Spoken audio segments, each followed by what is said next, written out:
Welcome to this explainer. Okay, I want you to think for just a second about what you're doing right now. You're watching this, you're processing my words, and you're getting ready to absorb some new information. And you are doing all of this using literally the most complex, fascinating structure in the known universe, your brain. It's the absolute ultimate engine for learning and teaching. But what's truly wild, it's how humanity actually had to teach itself about this very organ. So today, we're going to explore the past, present, and the absolutely incredible future of neuroscience. All right, let's dive into this. Here is our roadmap for today. We'll start with the ultimate learning machine, then move from ancient myths to Renaissance dualism, hit the 19th century revolution, look at the brain today, specifically neuroplasticity, and finally, we'll look at the future of mapping the mind. We're essentially tracing how studying the nervous system evolved from a purely philosophical guessing game into this highly complex, interdisciplinary science. Part 1, the ultimate learning machine and how the brain understands itself. You know, there is this wonderful, almost poetic irony to the story we're about to tell. It took humanity 7,000 years of trial, error, and honestly, some truly bizarre guesses to even begin to understand the biological machine that allows us to learn and teach in the first place. I mean, we are literally using our brains to understand the brain. And that brings us to the ultimate question, the great mind-body problem. How does a biological organ, literally just 3 pounds of wet tissue, generate the entirety of human experience? Every memory, every emotion, every single lesson you've ever been taught. Where does it live? Modern neuroscience tries to resolve this through an empirical, monistic approach. Basically, they look at the physical biology to explain the mental experience. But actually getting to this empirical approach, that took a lot of time. Which brings us to part 2, ancient myths to Renaissance dualism, a history of unlearning. Because to really appreciate where we are now, we have to look back.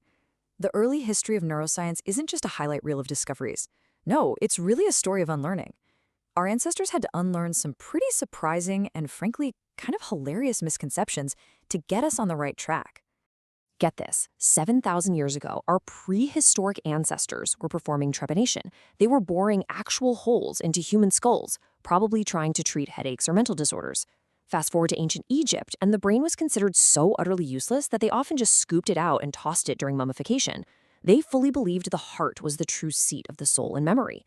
Then, by the time of the Roman Empire, a physician named Galen tried to deduce function from structure. He noticed the cerebrum was soft, so he figured, hey, it must receive sensations, while the hard cerebellum commanded the muscles. Oh, and he also thought the brain worked by pumping animal spirits through hollow ventricles. Seriously. Now, what's really interesting about this clash of ideas is what was happening in ancient Greece. On one hand, you have Hippocrates, hitting the nail on the head, correctly guessing that the brain is the organ of sensation and intelligence. But on the other hand, you have Aristotle, one of the greatest teachers and philosophers in history, right? Well, he argued that the heart was the center of intellect. And the brain? He honestly thought the brain was just a biological radiator, literally just a cooling system for overheated blood. It just goes to show you that even the most brilliant minds had to teach themselves through massive, massive trial and error. So Galen's theory of fluid-filled ventricles and animal spirits, that actually stuck around all the way until the Renaissance. That is when René Descartes proposed dualism. This was the idea that the physical body and the immaterial mind are completely separate entities that just kind of happen to communicate, which, by the way, Descartes thought happened via the pineal gland. It's a fascinating concept for sure, but it is now thoroughly, completely discredited in modern biology. Like I said, the road of unlearning was very, very long. Part 3, the 19th century revolution, electricity, evolution, and cells. Thankfully, we didn't stay stuck in the Renaissance forever. Let's shift our focus to the 19th century. This was an absolute boom period. Rapid, empirical discoveries permanently transformed neuroscience. We finally moved away from philosophy and animal spirits and stepped right into the realm of hard science. There are 4 absolutely key insights that revolutionized the field during this time. First, Galvani and Dubois-Reymond proved that nerves are actually like electrical wires conducting signals. That totally displaced all those old fluid movement theories. Second, scientists like Broca, who found specific language areas in the brain, and Florence, who used experimental ablation, proved localization of function. Basically, specific parts of the brain do specific jobs. Third, Charles Darwin showed that because behavior is a heritable trait, the nervous systems of different species actually share common evolutionary mechanisms. And finally, the big one, we arrived at the neuron doctrine. And the neuron doctrine came out of this incredibly fierce, famous debate. On one side, you had Camillo Golgi, who believed the brain was one continuous, interconnected nerve net. But on the other side, Santiago Ramon y Cajal argued that the brain was actually composed of individual, discrete cells. Cajal ultimately won this debate, establishing the neuron as the basic functional unit of the nervous system. This discovery was a total game changer. It fundamentally changed how we understand and teach cellular biology to this day. Moving into part 4, the brain today, focusing on neuroplasticity, the biology of teaching and learning. So the crucial point here is that those 19th century pioneers really laid the groundwork for everything we do today.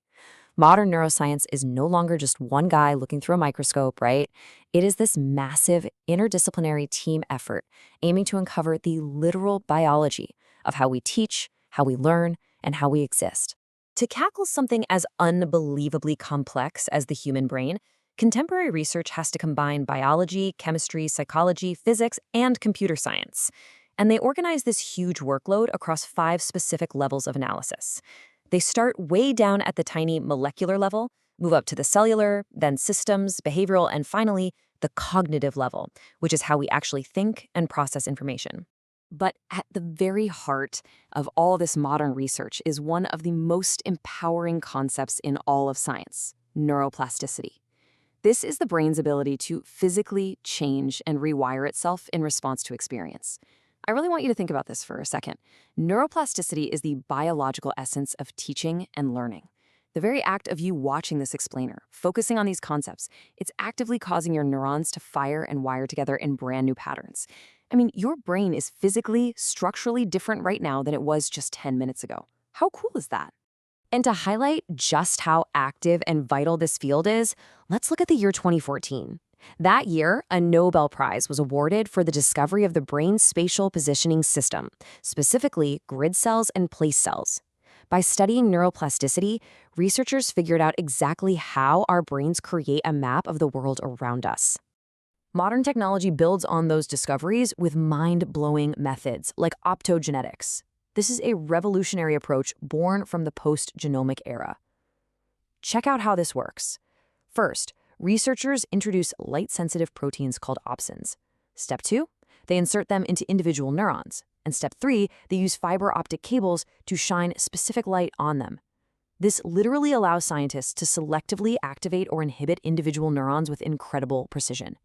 We are quite literally using light to flip brain cells on and off, like light switches. Which brings us to our final section, Part 5, the future, mapping the mind, connectomes, and consciousness.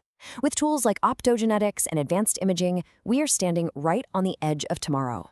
The future of neuroscience is totally defined by these massive collaborative projects. We're taking all the data we've gathered and attempting to finally understand the ultimate wiring diagram of a learner's brain. A major goal for the future is mapping the connectome. Think of it as a comprehensive wiring diagram of the entire human brain, every single synaptic connection. The sheer volume of neural tissue makes this a monumental task. That is exactly why projects like iWire are so incredible. They actually use computer algorithms alongside citizen science. That means everyday people play online games that help teach algorithms how to map out these super complex neural pathways. It's just a brilliant collaboration between machines and humans learning together. And honestly, this mapping is just the beginning. Big data initiatives, like the Human Brain Project in Europe and the Brain Initiative in the US, they're working to develop large-scale computer simulations of the brain.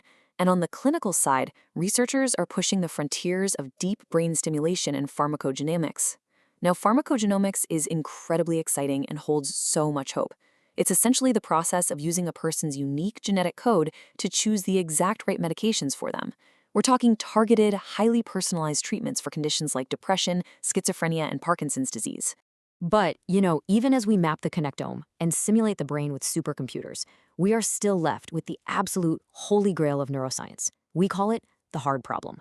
We can see areas like the entorhinal cortex light up during mental imagery, sure. But how do these purely physical, biological processes give rise to your subjective experience? How do physical chemical reactions create the feeling of joy or the color red or the spark of a brand new idea? It remains the ultimate challenge. So as you go about your day-to-day, using your highly evolved neuroplastic brain to learn, to work, and to teach others, I want to leave you with this to ponder. How exactly does the physical matter inside your skull create the beautiful, completely unquantifiable experience of being you. Thank you so much for joining me in this explainer today. Keep learning, and I'll catch you next time.